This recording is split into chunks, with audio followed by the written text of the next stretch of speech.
Voilà ce qui s'est passé du coup durant les 2 premiers mois de ta dernière année au lycée. Petite Azénore, ton quotidien n'a pas tellement changé, si ce n'est qu'il est encore plus pourvu de pression, parce que toi qui détestes les examens, ça va être ton examen final.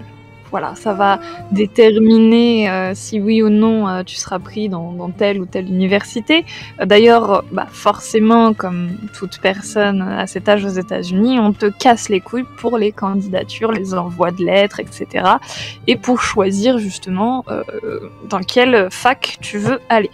Sachant qu'en plus, toi, tu es très le cul entre deux chaises, on va dire ça comme ça, parce que bon, l'université d'Invictus en Californie, elle te dit bien, tu vois, mais syndrome de l'imposteur, est-ce que si j'envoie ma candidature, si je suis prise, est-ce que je le mérite, J'ai conscience de mon pouvoir ou pas encore? Oui. Ah d'accord. Quand on est mutant, nos pouvoirs se réveillent vers entre 9, 11 ans, quelque chose comme ça. Ah ok d'accord. Voilà, donc oui, tu es conscient de tes pouvoirs, tu es conscient des capacités que tu peux utiliser dans ton truc capacité. Ok. Tu sais ce que tu peux faire avec ton pouvoir, etc. Et toi, tu sais que tu es mutante. Je pense pas que tes parents te l'aient caché. Ouais. Et tu peux le garder pour toi ou effectivement tes amis peuvent le savoir.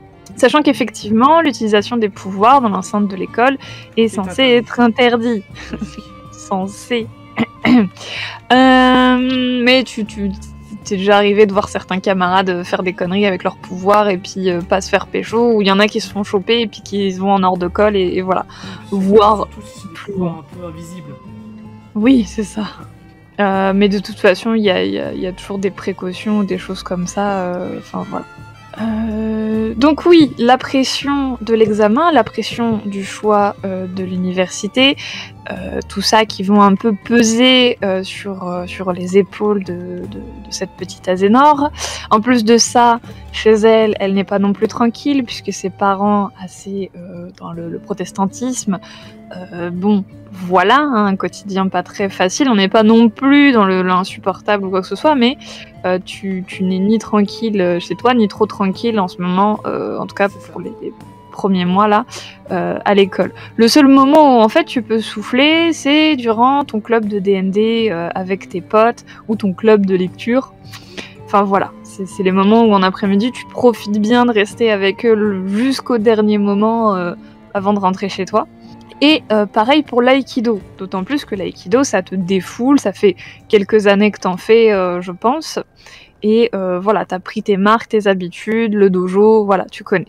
La rentrée s'est passée toute somme bien, comme toute rentrée, voilà, il y a eu une petite blague de fête, on sait tout de suite qui vont être les cancres de l'école et qui vont profiter de leur dernière année, tu vois.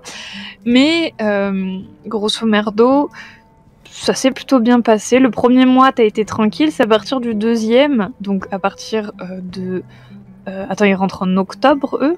Commence en août-septembre, donc tu vois, non, je me suis trompée, c'est avant, justement.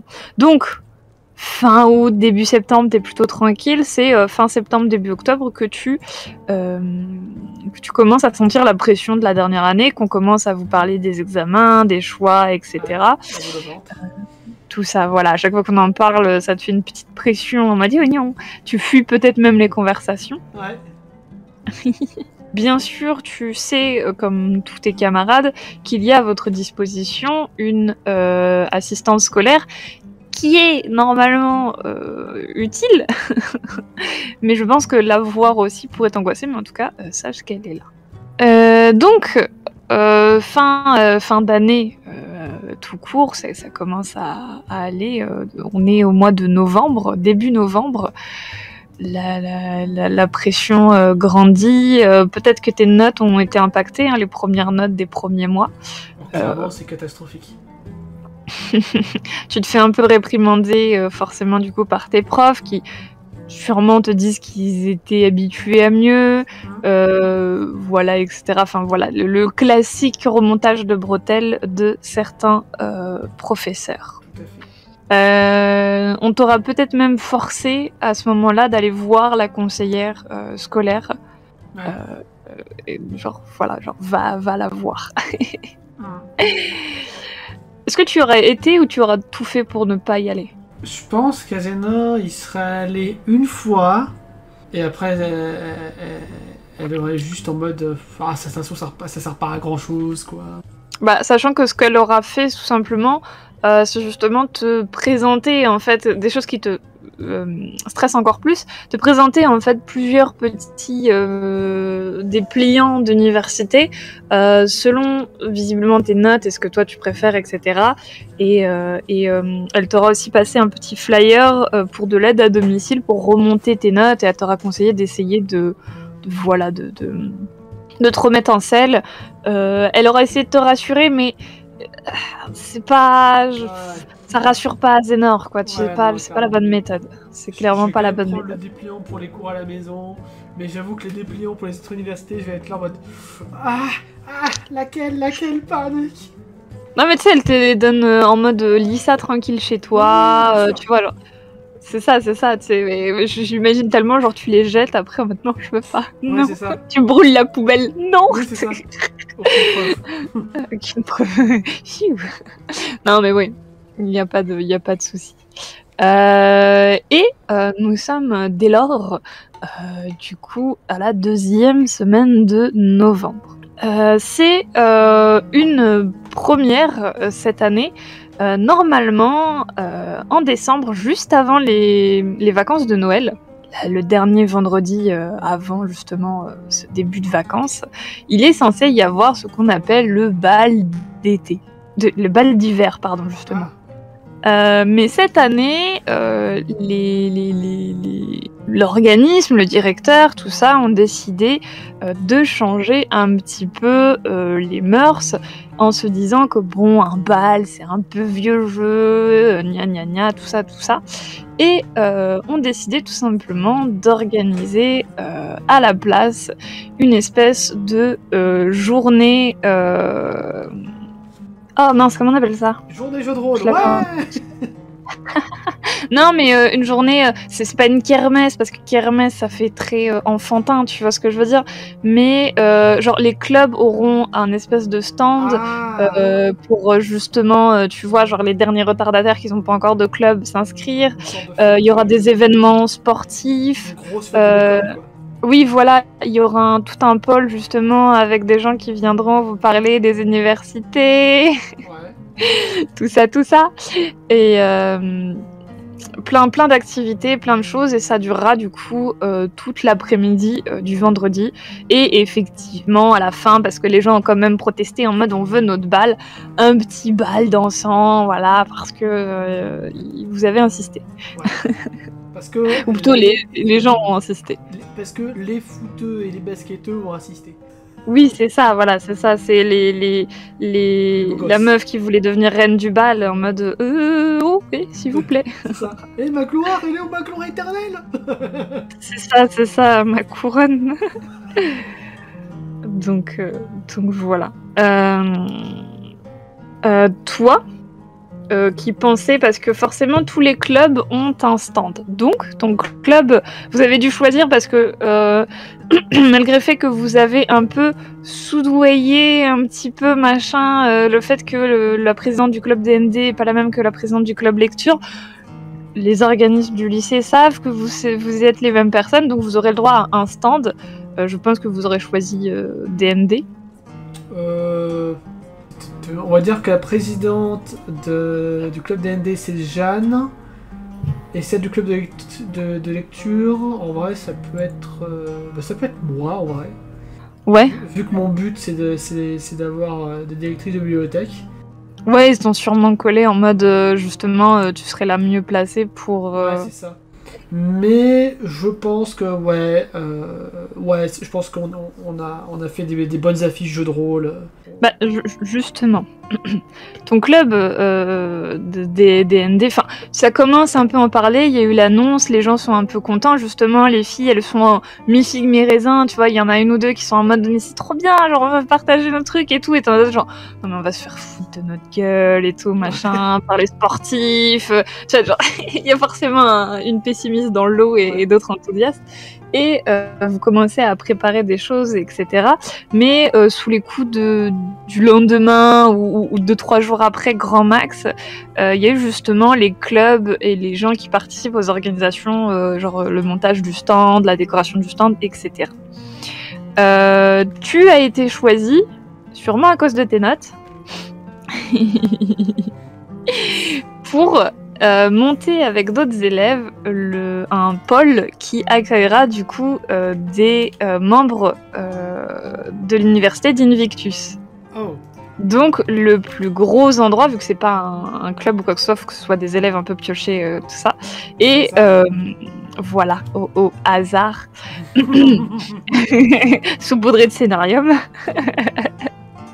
mais justifié par le fait que la conseillère d'orientation se soucie un peu de tes notes, etc. Et elle pense que te faire organiser plutôt à l'organisation d'un pôle universitaire et tout pourra peut-être t'aider à combattre ce stress. Certes, c'est peut-être pas la meilleure façon, mais c'est pas une psy, donc on s'en fout. Donc tu as été choisi dans les élèves, il y a des listes, etc. Et tu vois que tu as été choisi pour monter ce pôle avec 5 autres personnes. Je te spoile pas, hein, c'est les autres membres, les autres PJ, quoi.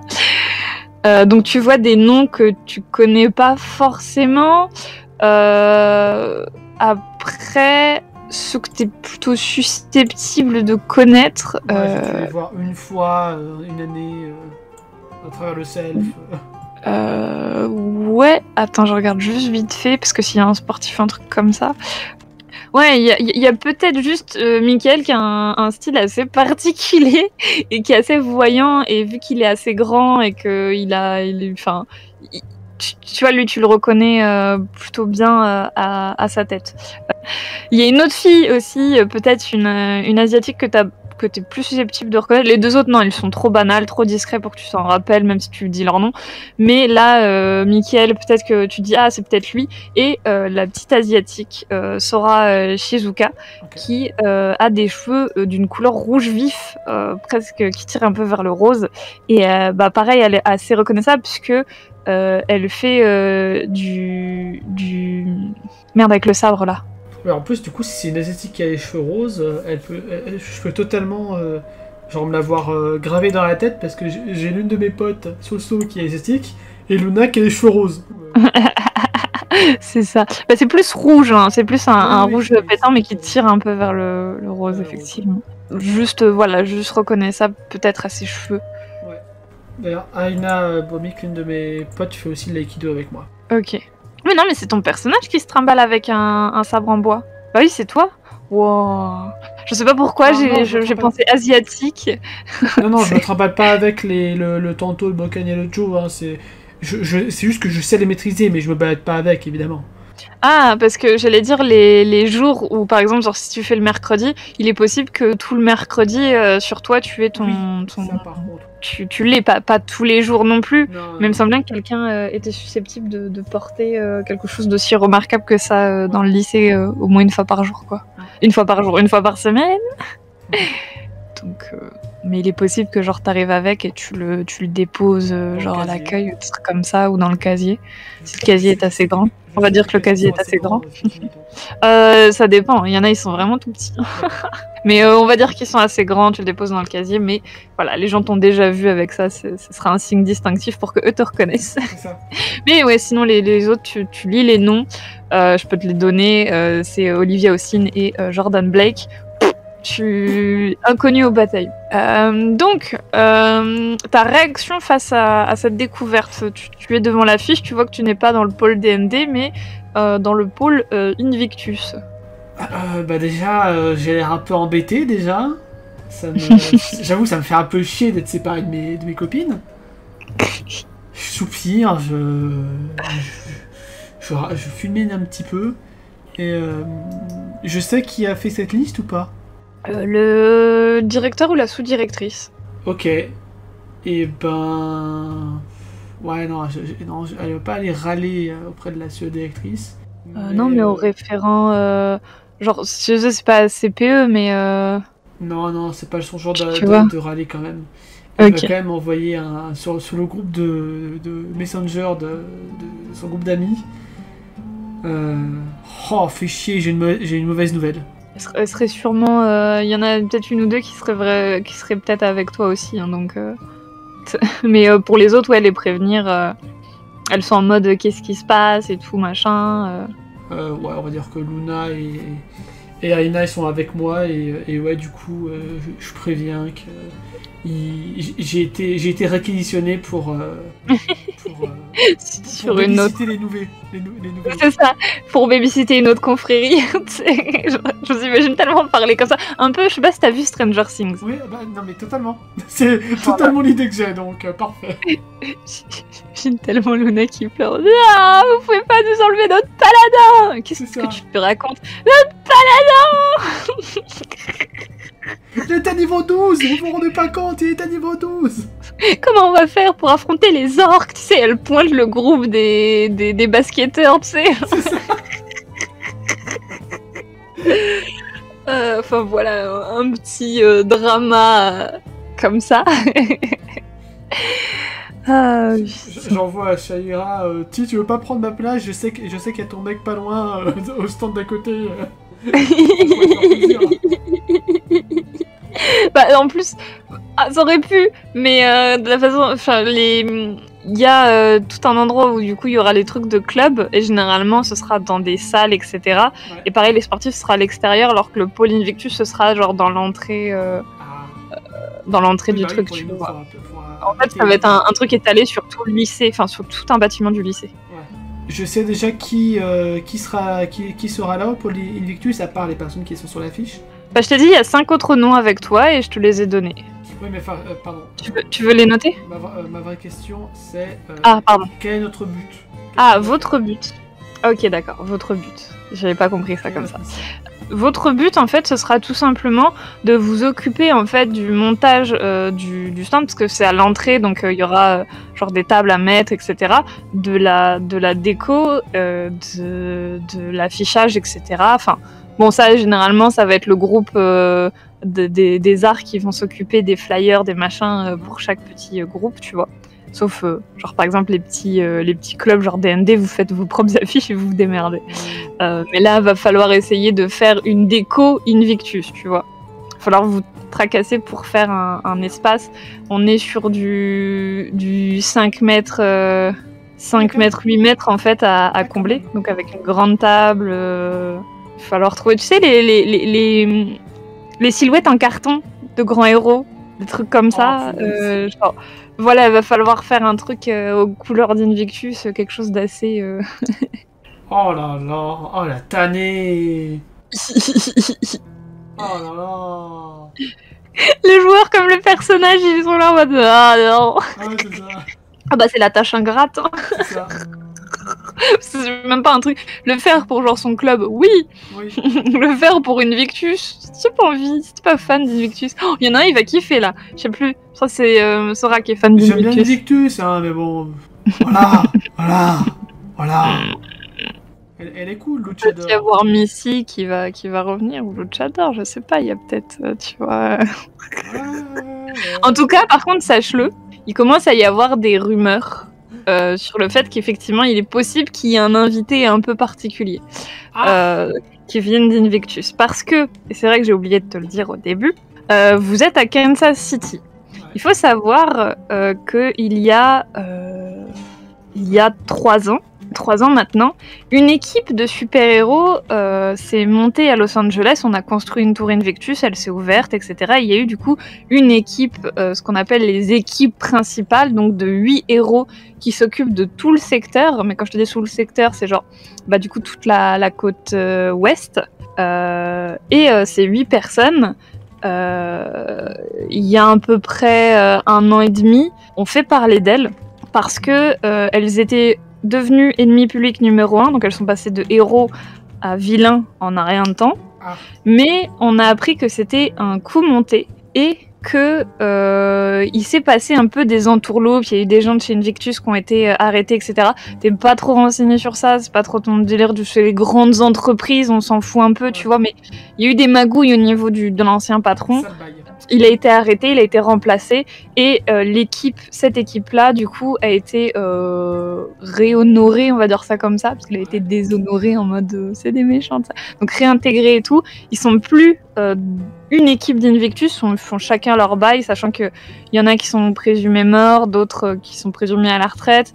Il y en a qui, on sait qu'ils sont encore actifs, mais voilà, c'est un peu secret leur bail, on va dire ça comme ça. Mais il n'y en a plus aucun qui exerce en tant que héros, sauf le dénommé Red Star, qui est du coup le chef à Washington de l'équipe principale de Washington. C'est genre le grand mec. Sauf que, pourquoi je te dis tout ça? Parce qu'en fait, les 8 personnes qui étaient de cette équipe, sur les 8 personnes, il y en avait... Non, les 8, pardon. Ils venaient tous de Spring Hill. C'est une toute petite ville juste à côté de Kansas City. Genre, vous mettez 20 minutes en voiture par l'autoroute pour aller à Spring Hill. Ah d'accord, donc tous les grands héros venaient de cette ville-là. C'est ça. C'était des amis qui sont connus dans l'enfance, donc il y a plein, c'est romancé, il y a plein de versions, etc. Mais on sait qu'ils se sont connus au moins au lycée dans cette ville et qui viennent de cette ville. Et notamment la ville de Spring Hill est connue pour, en 2012, donc il y a 10 ans, ce qu'on a appelé les massacres de Spring Hill. Un prof a pété un plomb et justement Invictus a arrêté ce mec, etc. Mais la légende raconte que c'est durant cet événement que cette équipe s'est fondée et est restée soudée jusqu'à aller jusqu'au sommet d'Invictus. On grandit là-bas et on sait qui a fait le massacre ou pas du tout? Oui, il est très connu. Parce que c'est l'un des rares méchants qui peut être considéré comme un méchant mondial parce qu'il a causé pas mal de soucis et à une époque pas que aux États-Unis. Enfin, en tout cas, ça ne concernait plus que les États-Unis. On l'appelle Monsieur Brian. C'était un prof qui s'appelait littéralement comme ça, donc il a pas de nom de méchant. C'est ça qui est pire. Et c'est juste un prof qui a pété un câble et massacré tous les élèves lors du bal de fin d'année. Oh oui. Oui, justement, son pouvoir, parlons-en. Il est connu pour avoir le pouvoir de voler les capacités des autres. Ah! Voilà. Ah! Ah oui! Et on ne sait pas comment, mais il est présumé être immortel, car à chaque fois qu'on le tue, il revient. Ah oui, merde! Et il a tout un tas d'autres pouvoirs dont on ne connaît pas l'existence, bien sûr. Oui, bah... On se doute un peu, genre, il a une super force, on a déjà vu utiliser du métamorphing, donc le mec est introuvable, on ne sait pas s'il est vraiment mort ou pas. Ah, on l'a pas arrêté. C'est... Officiellement, les gens disent « Vous inquiétez pas, tout va bien, il est mort et tout », mais on n'en sait rien, et il y a beaucoup de gens qui savent qu'on n'en sait rien, mais ça fait 2 ans qu'il a pas fait parler de lui. Peut-être qu'il reviendra dans 10 ans. Tu sais, c'est un peu la légende urbaine. Il a fait un truc en 2012. Il est revenu en 2020. On sait pas quand est-ce qu'il va revenir, tu vois. Souviens-toi l'été dernier. Le gars, c'est ça. Il a un pouvoir de voyage dans le corps. Le gars, il a énormément de pouvoir. Donc on suppute et on fait les théories qu'on veut. Donc voilà pour la tuerie de Spring Hill, plutôt le massacre de Spring Hill. Donc je te raconte tout ça pour dire que justement ça commence à parler dans le lycée que oh ça se trouve va y avoir un ancien de cette équipe qui va venir tu vois parce que bah, on n'est pas loin de leur ancien lycée peut-être que tu vois genre... Maître Shifu est peut-être aussi un super. Exactement. Peut-être que Luna est une super. Du coup, tu as appris ça et tu sais que à la fin de la semaine, un vendredi après-midi, voilà, fin de semaine avant le week-end, vous devrez vous rejoindre pour discuter justement de qu'est-ce que vous faites, quel déco, quel machin, qui fait quoi, vous organisez en somme. Donc, tu redoutes cette fin de semaine. Je vais devoir parler à des gens que je ne connais pas. Exactement. Et on reprendra la première séance que vous jouerez à ce moment-là.